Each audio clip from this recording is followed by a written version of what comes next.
We made it at last, finally, after a nightmarish morning. We're here, we're at the thing, we're doing the thing, we're at the Play Expo. And the first thing I'm doing here is I'm going on this. First time I've seen a pet in the flesh. Oh, but it gets faster than that.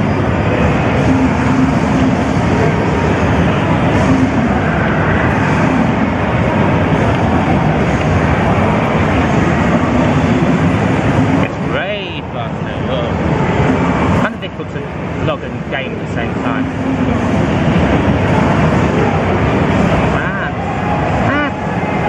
Oh. Hey ho. My first game at the Expo. Okay, so I'm here with Rob Houston, Private Sentinel with Quest. So how did the development of this game come about then? So originally it was a Kickstarter campaign. Yeah. So the game was funded on Kickstarter thanks to our wonderful retro gaming community. Yeah. And since then we've been developing, we've been polishing, we've been putting in the stretch goals from the Kickstarter. So we got ZX Spectrum style graphics option in there and C64 that you can switch onto. I love that you got Spectrum stuff as well in there. Yeah. I'll have to show you that actually in a minute. But, and then we've just been polishing and polishing. So it's got 12 levels, 3 game modes, so arcade, survival, which is like an endless mode, and boss run mode. Brilliant. 3 difficulty settings from normal to hard all the way to retro, which is obviously the hardest. Yeah. And then 60 medals to complete leaderboards, all of that stuff. Yeah, and I've just been playing the game. It's absolutely superb. I mean, it feels like, I mean, obviously it's big on Iridium, but it feels so new as well. It feels like a proper game that's modern as opposed to just being a regular throwback, purely for the old days. It feels like something that's going to appeal to a lot of people. Was that in your mind when making Yeah, absolutely. That's absolutely right. So Jonathan Port, who's kind of the driving force behind this, you know, he came to us and we partnered with him, and his idea was, I want to make a game not necessarily how they were, but how I remember them being, which is a different thing, right? And what we call it is neo-retro. So it's, you take inspiration from the past, but you add a new spin to it, you modernize it. So 4K, 60 frames a second, HDR, for example. We got regenerating health instead of instant death. You know, you got checkpoints, so it's you know, it's a little bit different from the old. But so as you say, Iridium's a big inspiration for the style, but Defender's a big inspiration for the gameplay, and then there's tons of other influences and nods to classic shmups in there as well. Yeah, sure.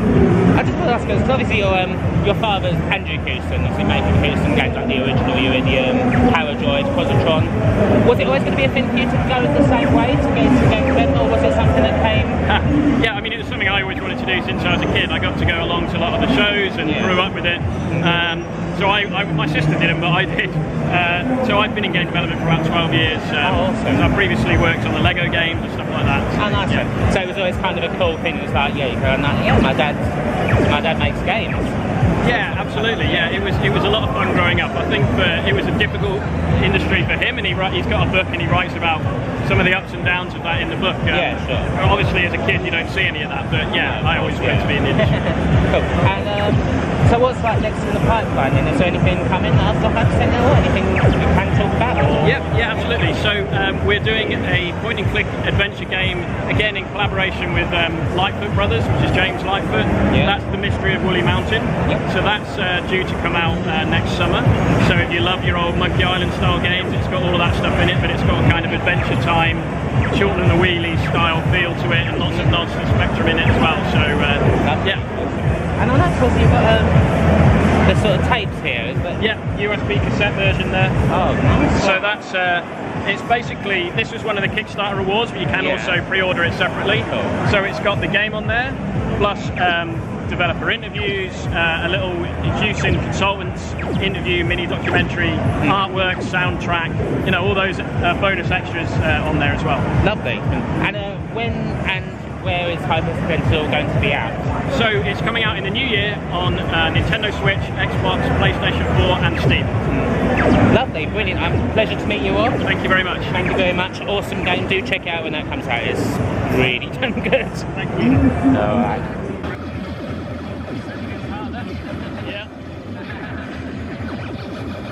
We're here, the Manchester Play Expo. It's Sunday, it's the second day of it. I didn't do a whole lot of filming on the first day, I was kind of, well, I had a nightmarish morning to start with, but I won't go into detail, it's kind of boring. And I just wanted that day for me, just to, you know, get my bearings just around the pond. And now it's time for the vlog, it's time to do the work. And there is so much shit here, it's ridiculous.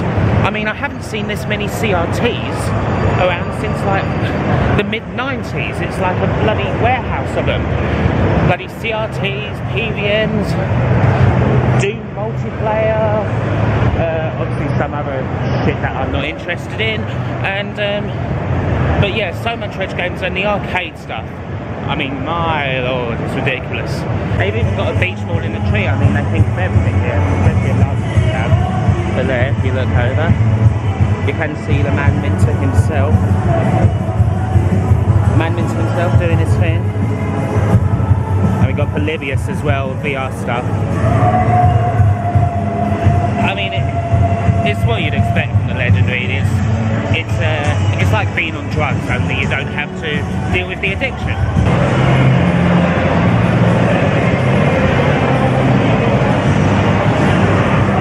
So many Japanese Super Famicom games. So many.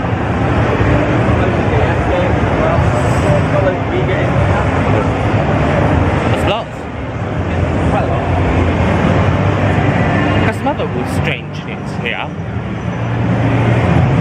Got some ZX stuff.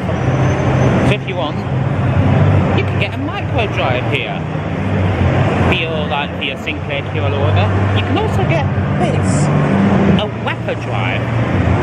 I have no idea what a Wapper drive is. It's I really can't say I have a clue about that. I mean, I know of micro drive, but I never heard of Wapper drive. I don't know, maybe Paul Jenkins will do that sometime. I have to look through the Spectrum Show archives.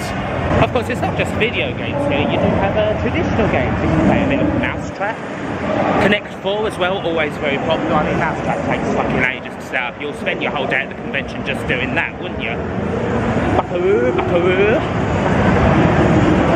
As you can see, we're just kind of making our way towards the most popular bit of the expo, the arcade section, absolutely packed.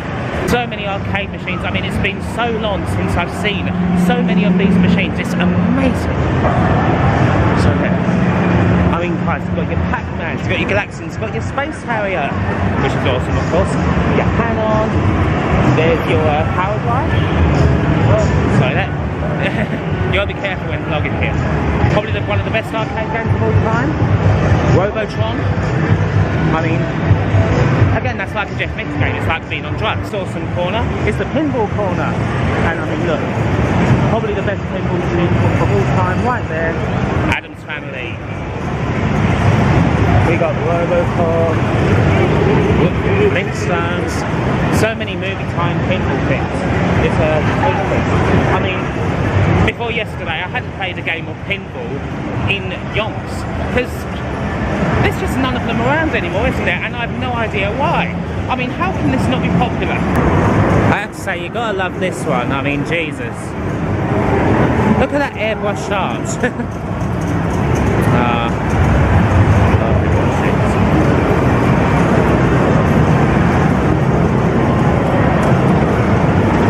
So many people having a damn good time.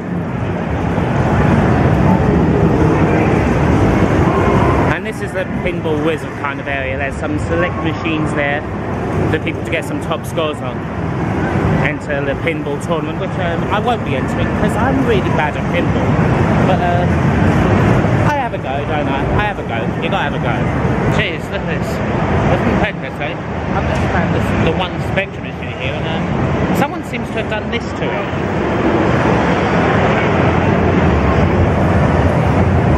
I mean, look at that. I can't imagine who would have done that. I've not seen one of these before ever. My word. It's the Games Master machine. It's the consultation zone. Yeah. You're like, dear Games Master. Hello, Games Master. Can you please help me with Mega Man 2 because I'm stuck on the Rubber Man stage?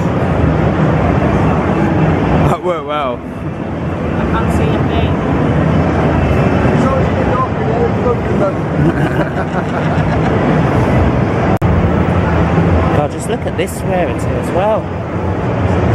Never seen one of these in the flesh. Look at it. Look at that ZX81. And look at that ZX Spectrum. They've got 10-player Bomberman here.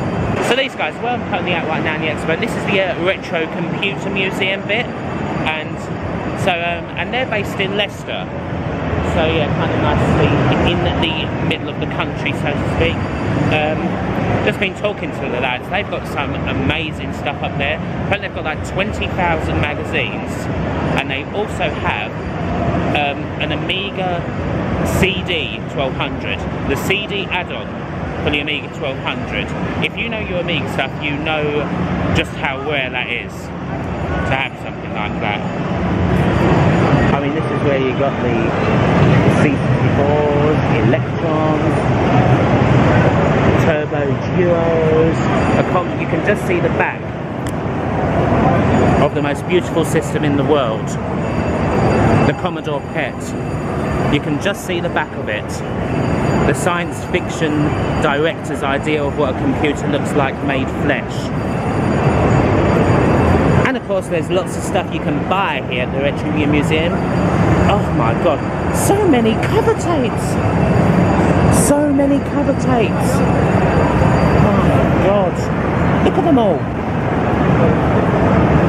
Big box worms. Hey, lots of Xenon, bitmaps, gotta love that. C64s, just stuff all over the shop. It's pretty good. It's definitely something I'm going to go to at some point. Like I said, that Ben Daglish said it's not a museum, it's the world's largest man cave, and if that's not a seller, then I don't know what is. Now, would you look at that? It's the first time I've seen this beautiful thing in the flesh, and it's everything I hoped it would be. It's got a bit of Star Castle on it. Let's have a look-see. Let's have a butcher's. Let's do this.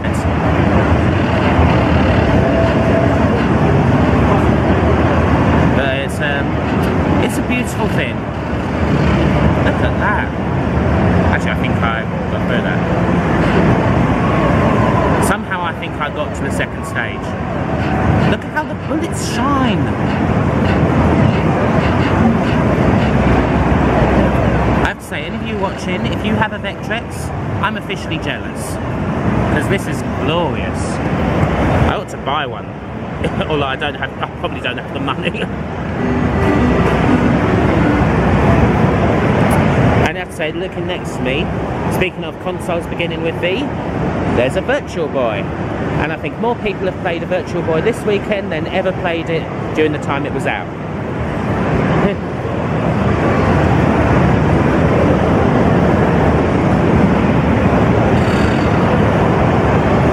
Just one last look at this gloriousness.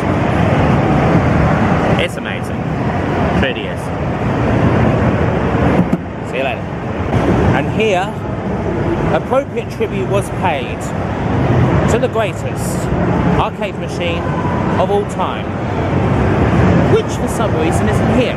So I'm in the replay retro section, and I have something quite interesting here. We have the Woods, the Dance Mat. Everyone knows the Dance Mat. It's a pretty good accessory, it's alright. And then if we go over here, we have the Bat. We have a U-Force of all things, something which is just, you know, you just control the game through magic. But then here, in the middle, we have the ugly, the so ugly, the Sega Activator. I've never seen one of these in the flesh. It's quite a thing to see. It certainly takes up a lot of time. I'm going to get myself in here right now, I think. It's a great experience for you watching, I'm sure. I mean,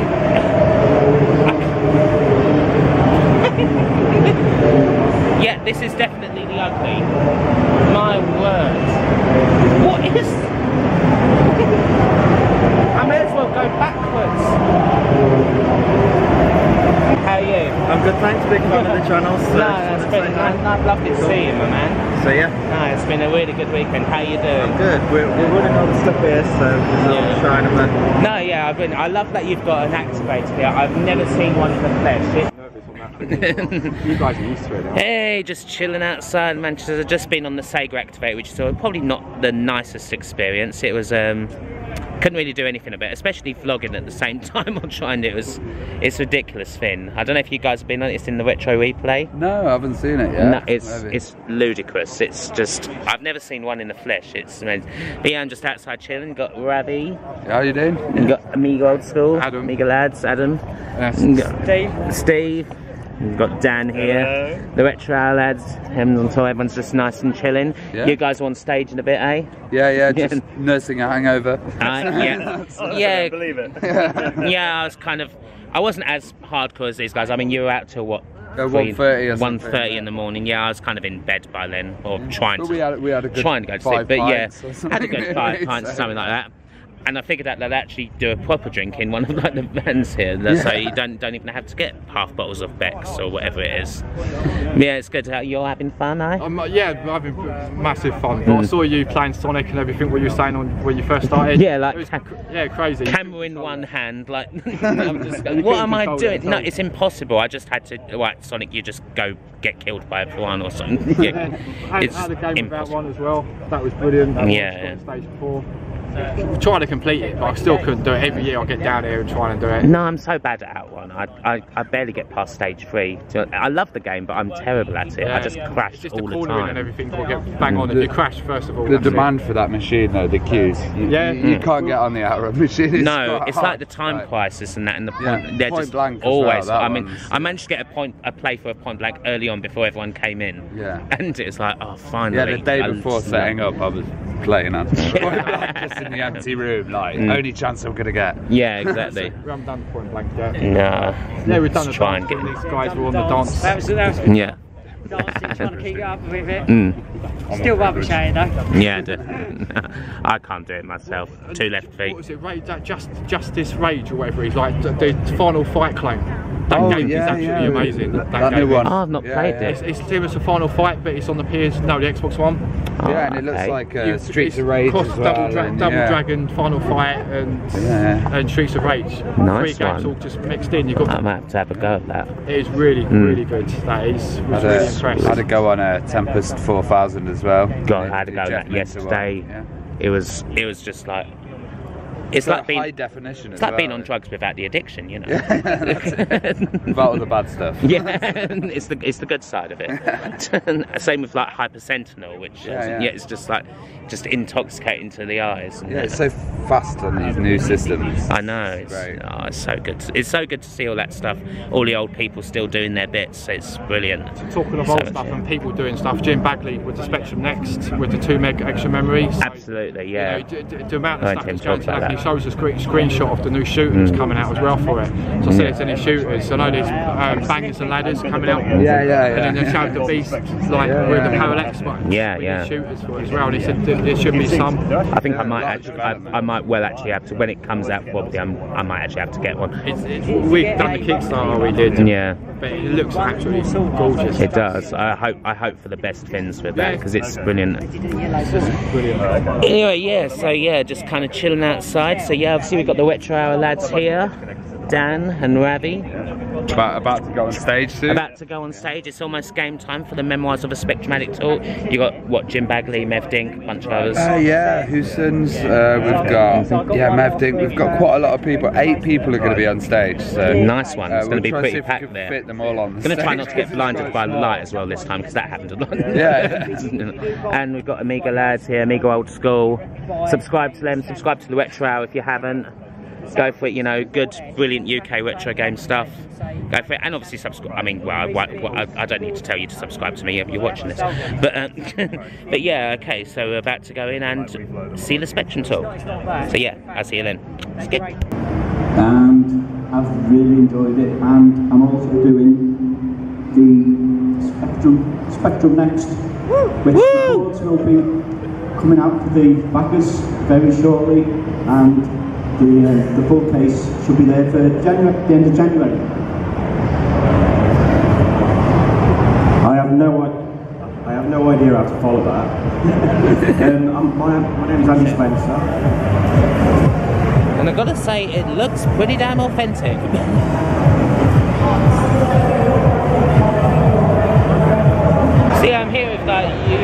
down here to promote sociable soccer today. And you say you're fans of the game. I mean, what's your history of the series? Well, I started back at the Amiga, Sensible Soccer, Sensible World of Soccer, 96, 97. I had it on the Mega Drive. I think I had the same thing on the Mega Drive. One of the first games I bought for that. I still play now. You actually remember the thousands of hours that you spent on it as well. The career mode, everything. Yeah, definitely. I mean, 96, 97 was my first one. It was, well, it wasn't my, it was my first SWAS. I think I had like the original one before that. But I just, SWAS 96, 97 was so many hours. I mean, I don't know about you, my always thing on that was to go into career mode and end up managing like some team from Estonia. Yeah, exactly. Because it'd be, that was kind of the easy mode. Because if you won a league, you get enough money to buy a decent player, then you just dominate that and then get like the England job or something like that. That's already what I'm looking forward to on this. So the next big thing for me is to be able to have a career mode and do exactly the same on that. Obviously, I'm doing a similar thing on PES at the moment, but it'd be great to be able to do a career mode similar on this. There is I don't know how much. No, obviously, is the career mode like similar to like SWAS? Is that a 20-year thing or? Don't know at the moment yet. I think they're still to confirm all of those details. Obviously, they've introduced or they've done a little bit of a preview of what's called the boss mode, haven't they? It is available. This build, we're looking at. We're going to speak to John soon about this. What they're actually looking at bringing in with being early access because there's still some stuff missing. We know we're in the full game, so that's where we're at the moment. As a playable game, it's fantastic. So we've had. I mean, it looks great. I mean, really intuitive as well, easy to pick up, probably quite hard to master. So you're going to have all different levels. Loads of people who wouldn't necessarily play a football game will find it easy to pick up because you can basically play with 2 buttons as well. I mean, because obviously since the Amiga days, there's been a couple of attempts to bring back sensible soccer with various results. I mean, obviously the PlayStation 1 one. PS2. And then on Xbox Live as well. Again. I mean, the PS2 one, obviously, it was okay, but it didn't really do anything. And I mean, obviously, this seems like the most serious attempt yet by far. I mean, obviously, because of course you've got John here, obviously doing the bits on it and really, trying to make it. And I mean, to hear like, probably like hardcore Sensi fans like yourself, clearly. It's a lot of hours invested. Well, we're actually at the moment it's 1 game all in wins, 4 draws. So our friendship's getting really competitive. I was friends with him beforehand as well, but it's really starting to waver at the moment. Well, that's the thing that always happens with Sensi, isn't it? I mean, it's one of, the original is one of the greatest multiplayer games ever made. Exactly. I mean, because it's something that, when John Hare and the team at Sensi made it, they made it kind of not necessarily as a simulation of football, but as in something like Sabutio, like an actual a more gamey side, and to make it like so fast paced. And I mean that really always just came in. I mean, it's like the best multiplayer game. It's a football game that anyone can like. You don't have to be a fan of football to like this game. And especially at the moment, while the market's monopolised by either FIFA or PES, this cuts through it because it's the duopoly. a 3 minutes game. It does cut through. It's just so simple. It's just no frills. Classic football action, and it's fast, it's exciting, it's entertaining. There's so much variable stuff down. I mean, I can't wait to play it. I know, same here. I think what it's brought back for us is the one more game element. Just one more match. Just one more match. One more match. I think. Which you get less and less from football games today. I mean, because they're so complicated. I mean, obviously they have their place. I mean, of course. I mean, they do their bits themselves. But this is something different. It's not really about industry that we're seeing now. FIFA, Ultimate Team, even Michael on Pro Evo. It's about the money.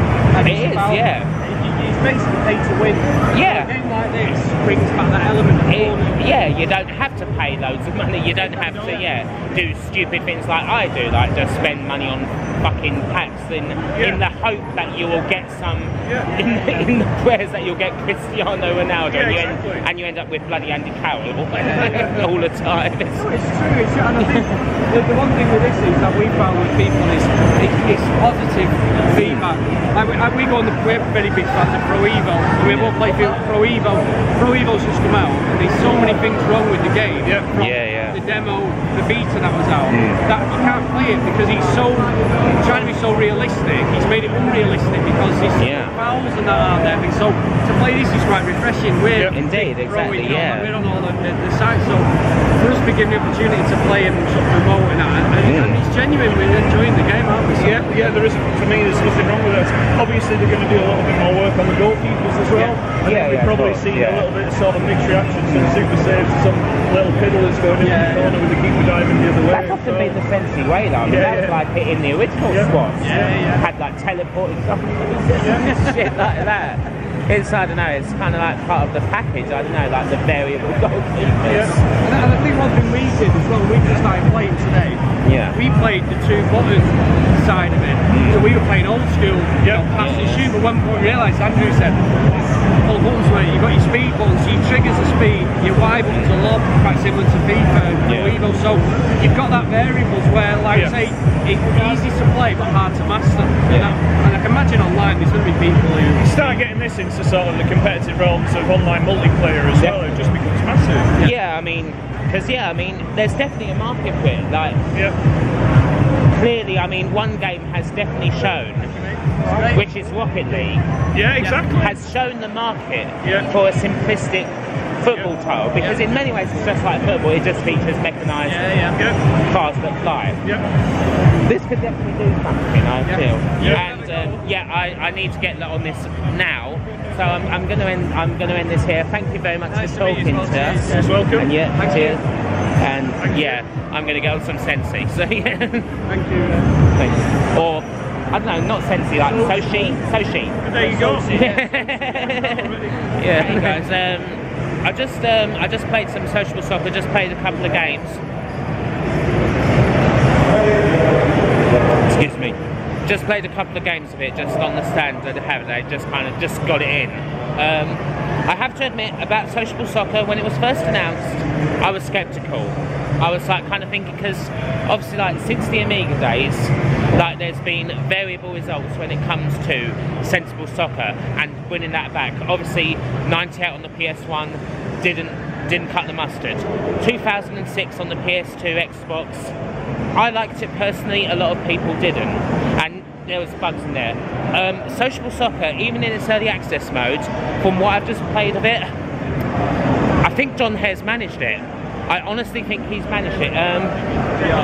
It's incredible. It has the Sensi feel. It really genuinely does.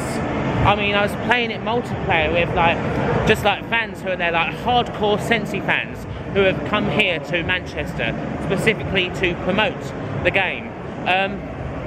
It's brilliant. It's fantastic. So yeah, it's going to be out on early access probably by the time you see this vlog. So I would check it out personally, even in its early access mode. That game's doing bits. So yeah, highly recommended. For those of you that don't know, my name's John Hare. I've been making games for a long time. I used to, from 1986, have a company called Sensible Software, and we made various games. With good success, mostly on the Commodore 64 and the Amiga in those times. And our most successful game of all, well, let's rewind. In 1988, I made a game called Micropro Soccer. Does anyone remember Micropro Soccer? Yeah. Thank you very much. So, I'm a massive football fan, and so is my partner, Chris, Sensible, and we made Micropro Soccer. Okay, so it's Monday morning. I'm in my hotel room here in Manchester. It's my last day here. Well, it's my last couple of hours here, really. I gotta go soon. Gotta get all my stuff ready.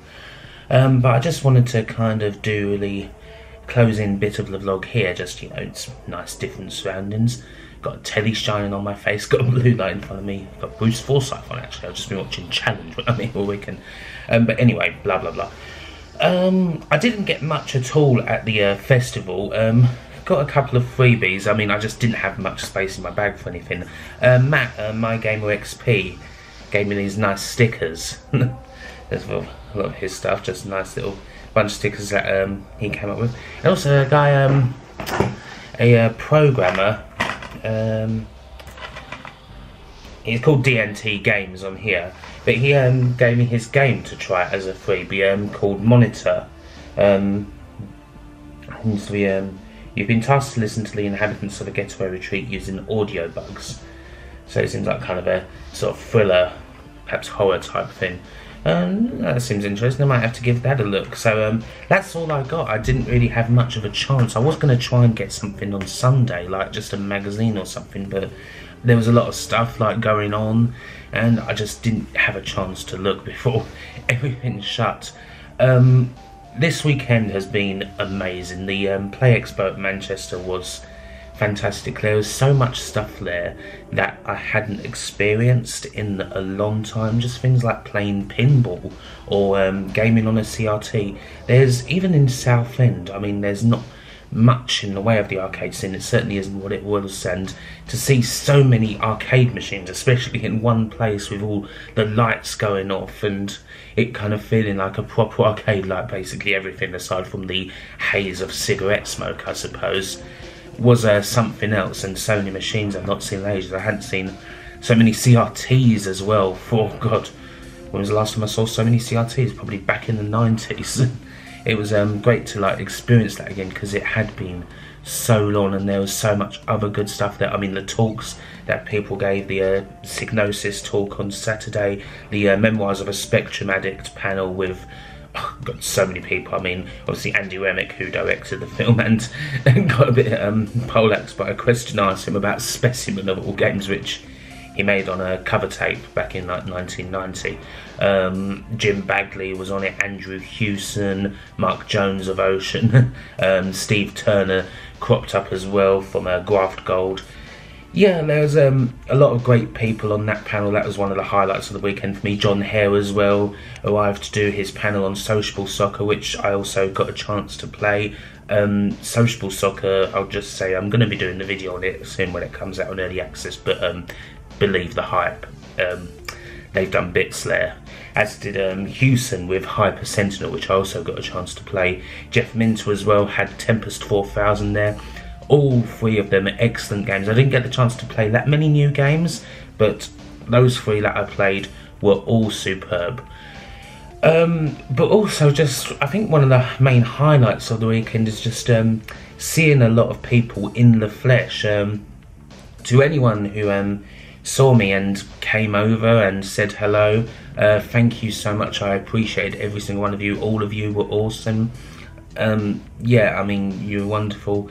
And also there were a lot of other people, like kind of YouTube people as well, who I met for the first time, got to speak to in the flesh, which I was so happy about. I was really chuffed to meet Dan and Ravi from the Retro Hour, to meet them first time. We had a lot of good laughs together, nice few pints as well on Saturday, which was just a good time, just a jolly relaxing time, because Saturday was a hectic ass day for me for reasons I won't go into, because it's kind of not that interesting. My face is getting darker, you need to brighten the telly up. But yeah, there was that was amazing. So many other people as well. The Amiga lads, they were absolutely worth following. Amiga Lads, Amiga Old School, an upcoming channel, kind of doing the old school gameplay stuff. They were around the expo. Spoke to them, absolutely awesome people. Real pleasure to speak to them. Miss Mad Lemon was there. Getting to speak to her, like, she is such a nice, down-to-earth person. Basically, everyone I met was so nice and down-to-earth, and I can only hope that I came off the same way. I'd also like to shout out Paul Jenkinson as well, who I got the chance to speak to after the Spectrum Addict panel. Absolutely top bloke. I was kind of really chuffed to meet him, because being a big fan of the Spectrum show myself and loving what he does, it was a great pleasure to meet him. Also, on a retro tip, meeting him was fantastic, and meeting him on the Sunday. My Gamer XP, of course, met him on the Saturday, and I'm sure there's others. I hope I'm not forgetting anyone. I'll leave links to all of their channels in the description below. I also want to give a thank you to another bunch of awesome guys, Mike, Andy, and all the folks at the Retro Computer Museum here. Had a fantastic display of stuff. You know, they had good old computers like the Commodore PET. They had like 10-player Super Bomberman. They had one of the most glorious, most nostalgic things there, the Virtuality Machine. I never got a chance to play a Virtuality Machine in the flesh, but as someone who watched Games Master all the time, just getting a chance to just put the helmet on and just be like, hello Games Master, just just awesome nostalgia there, and such great lads to talk to, and I'm hoping that I'll be getting up at some point to the Retro Computer Museum in Leicester and have a look at some of their stuff there, because it's a pretty awesome place by all accounts. God, there's so many other real good things there. I like the Replay Retro stand, which I showed earlier with the Activator and the U-Force and all that. There was so many great kooky things, and again, I just want to thank everyone who I talked to. John Hare as well, got a chance to chat to him, and Rob Hewson, you know, thanks for their time to chat about the stuff, as well as the guys who were displaying Sociable Soccer, Sensi fans. It was such a great privilege to chat to every single one of you, and it was such an awesome event to be at. And also in general, I just want to say that Manchester, I mean, I love this city. It's my first time here, and it probably won't be the last, because I love basically everything about being here. It's like London, but cheaper and more room to breathe in. Okay, I'm just going to interject here because there are a couple of people I forgot in my Monday morning haze, and they absolutely need to be mentioned. Obviously, I need to mention and thank Steve and the other Retro Unlim folk, because without them, they gave me, you know, a nice ticket to get it to Manchester. So that was, you know, wonderful of them, and it was good to see them on the Saturday. You know, cracking bunch of lads. I want to thank Paul, who is a colleague of mine at Retro Gamer, who I met on the Saturday. Hilarious bloke, really great guy to talk to. Obviously, I want to thank Andy as well, who organises the Play Expo event. I want to thank Isabella, who I spoke to right at the end of the expo. Got a chance to chat with her about sort of experiences of gaming in Poland. And finally, I'd also like to thank James, who I had a nice little sit down with on Saturday and had a bit of a pint with. Hope you did well in the Tekken tournament. Just wanted to interject there, because if I didn't mention those names, you know, that wouldn't be right. So yeah, anyway, back to me. So yeah, I don't really know what else I've got to say. I probably didn't get the chance to capture as much footage as I wanted to. I mean, I bought a lot more stuff up here that I was going to do footage with. I mean, I've got a sound recorder, which I didn't use. I've got a GoPro, which I didn't use. I had ideas for that, but weekend was so hectic that I never really got the chance to employ them. So, but we'll see. I mean, it's my first expo, so I guess there's going to be like loads of teething problems. I'll get a proper setup going. And yeah, I will definitely be in February in Blackpool for the next Play Expo. I'm definitely going to be there, and in, geez, that's only like 4 months time or whatever, and go there and do it all again in Blackpool in February, which should be a lot of fun. But anyways, I'm going to end it here because I've got a bunch of stuff around and I need to start packing and getting ready for the journey home. So yeah, I will see y'all later. Take care now. Bye. For this video, I would like to thank the following: Adam Schaefer, Andrew Dalton, Andy Capt, Audie Sawley, Carly, Conformist, Daniel David Taylor, Dustin Cooper, Gary Pinkett, George Newton, Ghostly Spectre, Gray from Blackpool, James Idd, James Loveridge, Jason Durso, Jason Goy, Jason Leach, Jason Stevens, Johan Eriksson, Josh Jensen, Elle O'Brien, Lee Norris, ManagerSim.net, Mark Heslop, Mark Johnston, Mark Whittington, Martin Pataki, Nanette McQuone, Olaf Albeen, Pete Morris, Peter Jack, Peter Sidorn, Phil Taprog, Rachel Maxwell, Romeo, Wyatt Coleman, Sammy Lee, Seth Robinson, Simon Gulliver, Taylor Armand, The Unnatural, Tanyo J, Twisted Scroat, Vishar D, Yerka Operator, and Zach Roach.